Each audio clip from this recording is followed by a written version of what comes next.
comment, parce que une personne qui démarre, par exemple, qui a maintenant le déclic, qui fait du drop sans avoir des multiplicateurs, etc., qui veut commencer sa grosse brand Euh, multiplicateur. la fameuse brand. Mm. I wanna do a brand. I'm tired of dropshipping. C'est I want ça. my mom to be proud of me.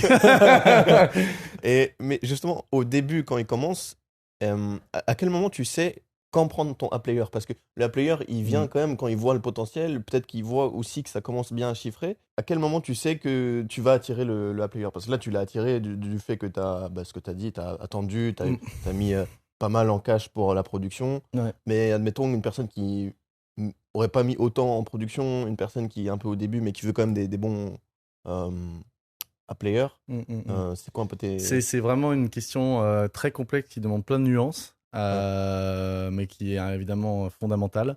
Je pense que beaucoup d'e-commerçants sont vraiment des bons marketeurs et ils sont très mauvais en opération.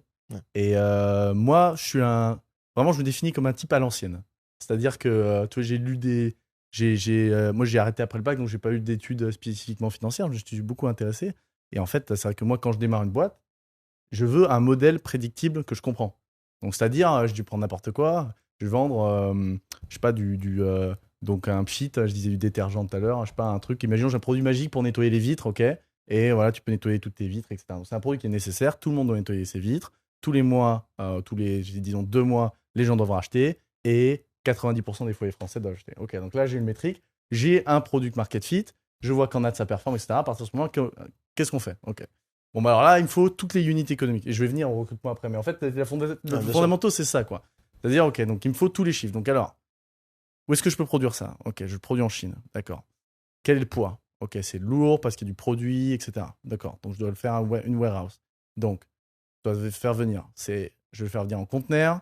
Ok, donc conteneur, 3 mois de lead, shipping. Donc il faut que j'anticipe. Donc déjà, je dois faire un forecasting de mon inventaire. Donc déjà, ok. Donc, c'est quoi mon temps de production? 2 semaines. Le temps de shipping, c'est 60-70 jours. Donc, mon lead time total, c'est 3 mois. En général, on dit qu'il faut 3 mois de lead time plus 1 mois de sécurité. Donc, il faut 4 mois en entrepôt. Un conteneur, ça me coûte 20 000 euros. Donc, je sais que là, pour l'instant, j'ai tant de ROS. Donc, je sais que si je démarre avec 10 000 euros de budget pub avec un coût d'acquisition target à temps, je sais, il faut suivre. C'est bien, c'est bien. Ça va te faire tant de clients qui vont arriver, tant d'unités qui doivent partir. J'estime mon churn. Moi, j'ai tout ça, j'ai ta Google Sheet qui estime tout ça, les churn, les machins, etc. J'estime mon churn, combien de gens vont être repeat buyers, combien de gens vont subscribe, etc., etc. Je peux me baser sur la donnée de competitors, etc. Je peux être conservateur, très conservateur, il le faut. Et je vais être après. Donc, je vais dire, ok, donc là, je vends 100 unités, mois 1, mois 2, j'en vendrai 50 de ces clients existants, tac, tac, tac.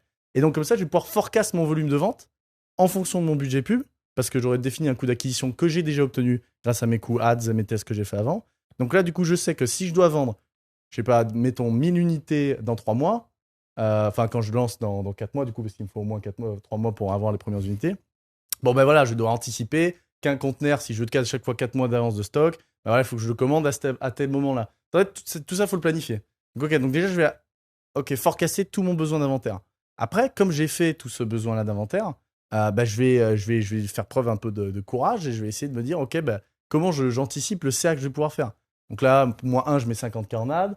Mois 2, 100K. Je vais jouer un peu avec ça. Je vois un peu l'inventaire que ça va avoir besoin. Et là, je vais avoir une nouvelle feuille dans mon calculateur Excel. Je vais avoir mon cash forecast. Et là, c'est là où ça va jouer. Donc, alors, du coup, je prévois de faire tant de CA. Je vais avoir tant de coûts à avancer de conteneur parce que, je sais pas, mon trait de terme, c'est 30% déposit et 70% paiement à la fin à livraison de mon conteneur. Bon, c'est déjà favorable, mais disons, ok. Et donc, du coup, je vais pouvoir voir, ok, mon besoin en cash réaliste. Tu vois. Mhm. Et là, on a un business qui est lisible.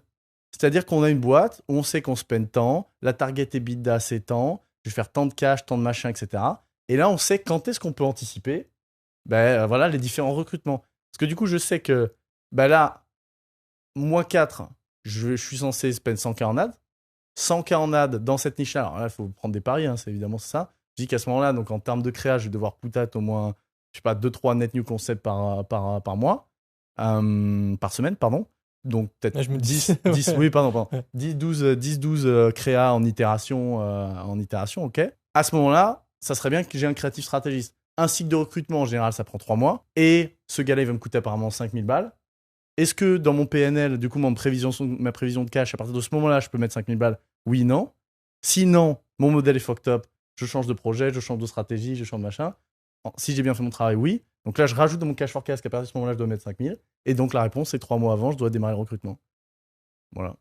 Mais du coup, tout doit être timé en fonction du besoin à tel moment, tu vois. C'est un monstre du recrutement. C'est la réponse que j'attendais. Pardon, c'est un monstre des opérations et c'est pour ça que c'était intéressant